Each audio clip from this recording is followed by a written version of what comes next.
গরুগুলোকে আমরা মানিকগঞ্জের খামারে রাখি, আমাদের আপনার বসিলা বিক্রি করে হাটার একটা খামার আছে ওখানে রাখি, কিছু কিছু জিনিস আপনার বাগেরহাটে থাকে।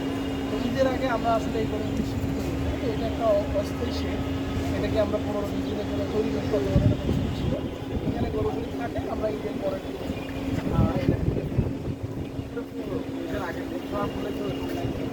ঈদের আগে ঈদের দিন ডিস্ট্রিবিউশন হয়ে যাবে। তারপরে যেটা হয় সেটা হচ্ছে আমাদের একটা সময় লাগে, আমরা তো প্রচুর পরিমাণে গরু ভাগে কুরবানি নেই, তো আমাদের এটা জবাই করার জন্য একটা শেড এখানে, সেটা আমরা এখানেই করি আমাদের স্থায়ী শেডের ভেতরে, এবং আমাদের সামনে ওইখানে আরেকটা শেড আছে গাড়ি, ওই শেডটা ক্লিন করে আমরা ওই শেডে আপনার একটা ভাগার বিষয়টা আমি আমার কাছে একটা ক্লিয়ার করি।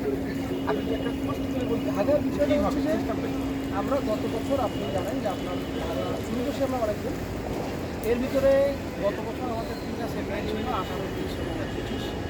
তো তখন দেখা গেল যে আসলে যে পরিমাণ মাংস হয় ওরা একটা গল্প ক্লাউড একটু বড়ক্ষণ, এবং ওনারা বলে যে ভাই 2,000 টাকা বেশি নেবেন, কিন্তু আমার কাছে 20 কেজি না দরকার ছিল।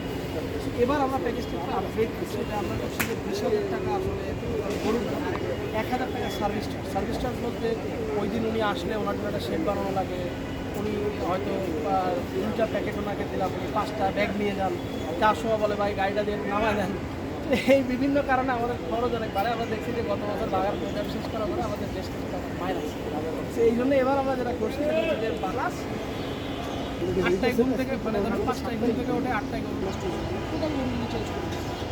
তাহলে ওই 9টা গরু কিন্তু আমার কাছে রয়ে গেছে আরও ধরো 3 মাসের জন্য, কারণ কুরবানির পরে 2 মাস মাংসের দাম কম হয়েছে। তাহলে ওই 3 মাস এক্সট্রা পাইলে ওরে আবার মার্কেটের সময় নিয়ে বেচতে দিয়ে আবার ওখানে প্রায় ইট হ্যাপেন্স, আমি লাভ করি লস করি